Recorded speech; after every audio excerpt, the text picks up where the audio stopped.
કોઈ સુવિધા નહીં, કોઈ ફેસિલિટી નહીં, કોઈ આર્મી નહીં, કોઈ પોલીસ નહીં. જ્યારે મોટા મોટા નેતા આવે કોઈ વીઆઈપી માટે પાછળ કેટલી ગાડી ઉપર હેલિકોપ્ટર તેનાથી હાલે ટેક્સ પે કરે છે એના ઉપર જ વીઆઈપી માટે જે સર્વિસ સુશીલભાઈ આ લોકો માટે કેમ નથી?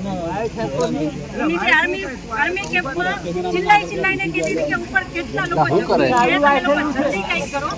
અમે ઉપરથી પડતા આખડતા નીચે ઉતરતા હજી ઉપર કોઈ ફેસિલિટી કોઈ નથી. ઉપર આટલું બધું થઈ ગયું તો નીચે આર્મીને ખબર કેમ ન પડી કે ઉપર આ થઈ ગયું છે? આતંકવાદી અમારી સામે આવીને ગોળી મારી જાય છે. હિન્દુ મુસલમાનને અલગ કરીને હિન્દુના બધા ભાઈઓને ગોળી મારી છે. તો આપણી આર્મી કરે છે શું? લાખોની સંખ્યામાં આર્મી હતી ત્યાં.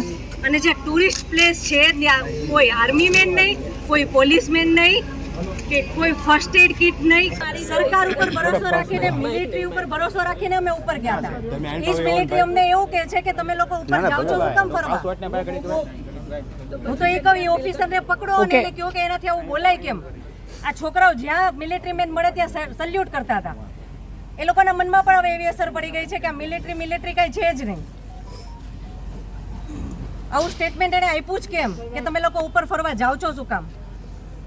જ્યારે આપણા દેશની મિલિટરી આવું કહેશે તો બીજું કોણ બોલશે?